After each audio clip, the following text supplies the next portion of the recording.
Hey y'all, I'm so glad you're here for story time tonight. I am Miss Stephanie Wachowski from the Williamson County Public Library, and tonight it's all about fairy tales and science put together. So I've got Mary Had a Little Lab, and then I've also got the Princess and the Petri Dish that we are reading tonight for story time. So it should be fun. And I'm excited that you're here, so let me know that you're here. As you sign on to watch the video, feel free to go ahead and let me know that in the chat box. Say hi, say hello, give me some kind of shout out to let me know that you're here. And this is Mr. Fuzz, so he is with us tonight for story time, and later on he's gonna come in play for a song. But for now I'm gonna set him down so that he can enjoy stories too. So, but if we could go ahead and get started with a song first. Let's go ahead and do We Clap and Sing Hello. Are you ready? We clap and sing hello. We clap and sing hello. With our friends at story time, we clap and sing hello. Can we try that one more time? Let's see if you guys can do it with me again. We clap and sing hello. We clap and sing hello. With our friends at story time, we clap and sing hello. Wonderful job. Thank you all for your help. So the first story that I'm going to share with you all is that one that I showed you. It is Mary Had a Little Lab, and it's by author Sue Fleiss.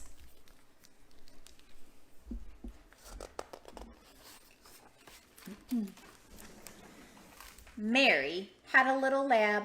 She tested and created while other kids were at the park. She built and calculated. Inventing can be lonely, though. She rarely stopped for fun. One day she thought she'd call a friend, but couldn't think of one. Maybe I just need a pet, one fluffy, soft, and sweet, to snuggle, to cuddle, to hold, and to love, to make my life complete.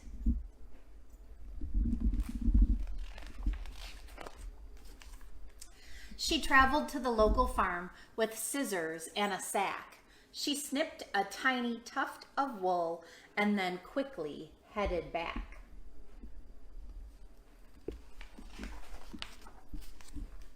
She made an apparatus with pulleys, knobs, and gears. Then she set the switches, pipes, and springs and covered both of her ears. Can you guys cover your ears with me? The new machine is finished. My best invention ever. Then Mary turned the power on and gently pulled the lever. What do you think she's gonna make, you guys? Does anybody see? It's really tiny words. Can anybody see what that says? It's called the sheepinator. Sheepinator. She pushed the wool down in the chute and poured the mixture in, and then pumped the pedals with her feet to give it all a spin. Do you think she's gonna use that wool and make something with it?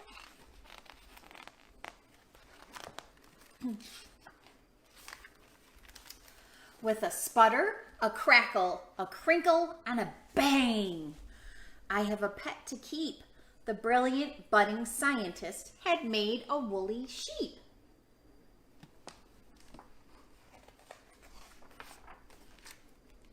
The sheep assisted in the lab and often helped with chores. He carried all the groceries and he buffed the kitchen floors. Would you guys have a sheep at your house to help you? He followed her to school one day. The teacher was so impressed. He said the sheep could stay in class as Mary's special guest. The kids all rushed to see the sheep and asked if they could play. Oh, Mary, could we have one too? I'll make you some today, she said.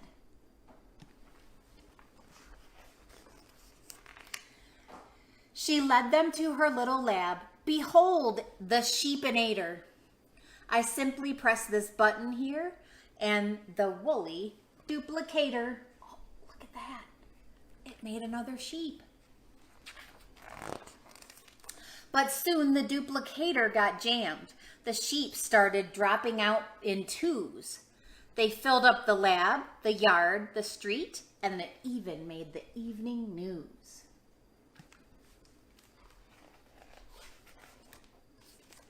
The town was overrun with sheep. She'd made 10 times a flock. The wool went on for miles and miles round every city block.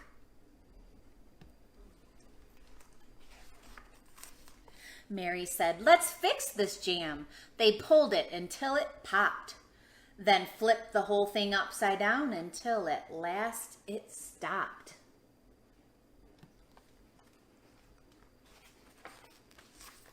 They used the lab to herd the sheep by adding wheels below. Now everywhere that Mary went, her lab was sure to go. They led the sheep to the pastures, each farmer chose a few. But Mary had a new idea she wanted to pursue. The town was back to normal. The people were at peace. Now Mary had a pet and friends and heaps of snowy fleece. See her sign? White as Snow Fleece Company.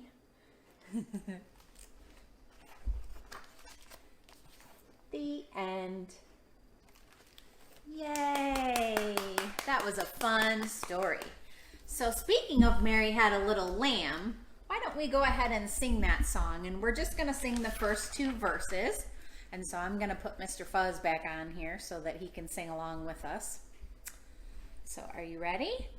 Mary had a little lamb, little lamb, little lamb. Mary had a little lamb whose fleece was white as snow. And everywhere that Mary went, Mary went, Mary went. Everywhere that Mary went, that lamb was sure to go. Yay! Wonderful job, guys. Okay, let's share another story. This time, this one is called The Princess and the Petri Dish. Again, by the author Sue Fleiss.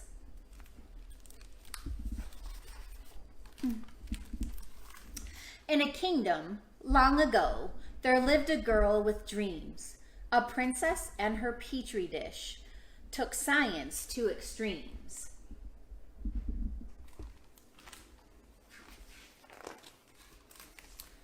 Princess Pippa questioned things. She followed her own path. While other girls were curtsying, she brushed up on her math. Her parents built a lab for her and filled it with supplies. She wanted to make something great, or maybe win a prize.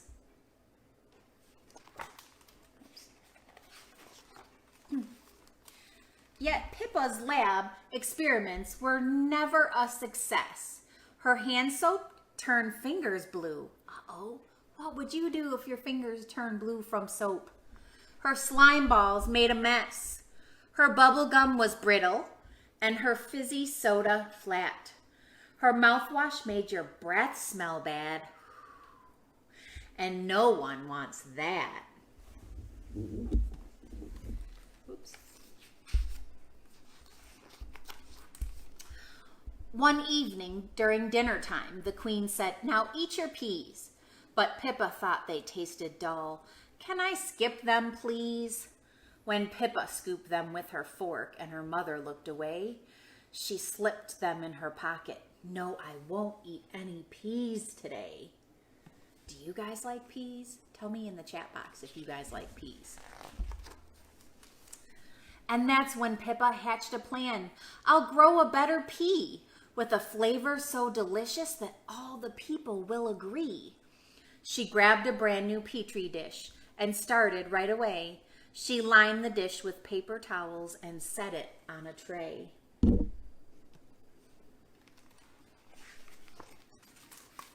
She took a pea and a cocoa bean, extracting cells with care, and then she joined the two together. They'll make the sweetest pair. So see here, she's planning it out. She watched and watered every day, and soon it grew a root. Then Pippa saw, to her delight, it started to sprout a shoot.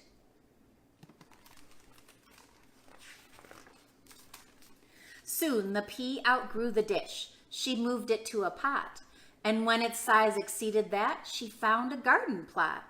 She opened up a pod with hope. It's time to check and see. She popped one in her mouth and said, "Oh, the world's first chocolate pea."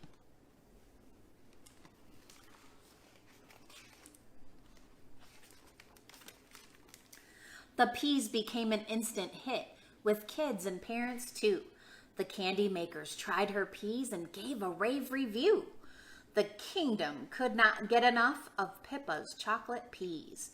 They sprinkled them on everything from pancakes to grilled cheese.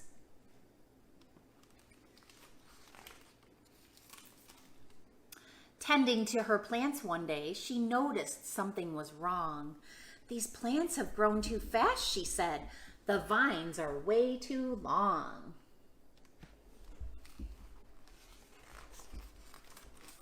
She had to harvest constantly. She gardened day and night. Poor Pippa hadn't slept in days, and she soon lost the fight. Poor Pippa, she's so busy. Maybe just one nap, she yawned. Oh, but she slept a week instead, dreaming of twisting, twirling pea vines that were swirling around her head. When Pippa awoke, to her surprise, the plants were 10 feet tall. Oh my goodness. They covered half the countryside, and they breached the garden wall. Oh no, what is she gonna do? Pippa looked around her lab and swiveled in her chair. She checked her past experiments. The answer has to be here somewhere. Princess Pippa worked all night to make the perfect mix, and seeing the result, she said, "I think I found a fix."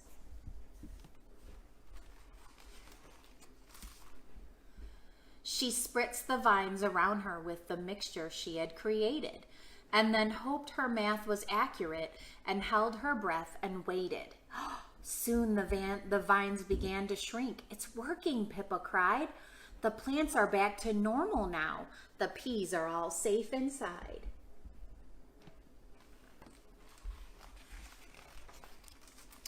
The princess gave instructions to the people of the town.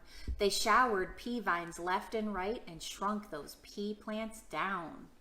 When the last plant had been tamed, the kingdom breathed a sigh. Pippa's our best scientist, a fact we cannot deny.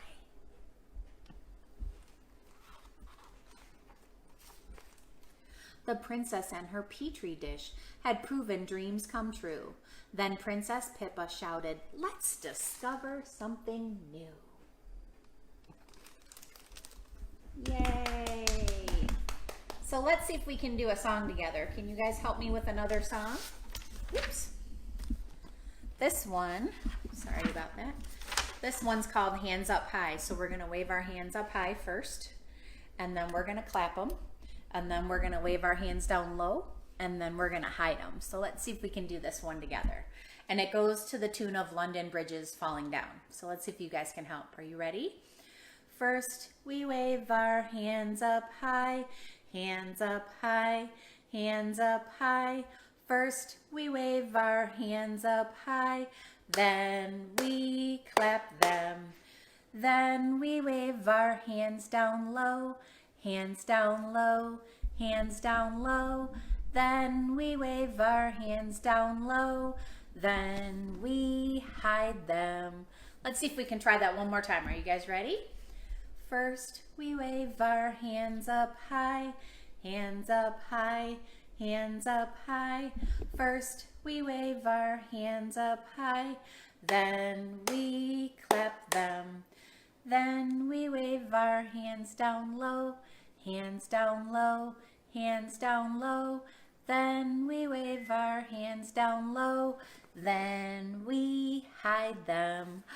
Wonderful job, you guys. Okay, let's see if I can share a couple of activities that I found with you all tonight. The 2 stories that I did, the author, actually, Sue Fleiss, has a web page. And so she has a couple of activities on there, and one of which was the Mary Had a Little Lab activity set that's directly on her website, and it's got lots of fun pages in it. So it's got things like, let me show you a couple examples here. So it's got things like, are you seeing double? And so you're doing things with sheep on this one and trying to find the ones that match. And then there's ones like spot the difference. She's got some fun nursery rhyme ones where you're taking the Mary Had a Little Lamb nursery rhyme and rewriting it the way that you think it should be. So there's that one. And then the other one that I found, let's see, is this one that goes with the one we just finished, the Mary Had a Little Petri dish, or the Princess in the Petri Dish. And that one is one about Pippa drawing, or, you know, decided to do the chocolate pea, and what would you draw in your Petri dish and invent if you could. So, and both of those are available from the author's website, SueFleiss.com.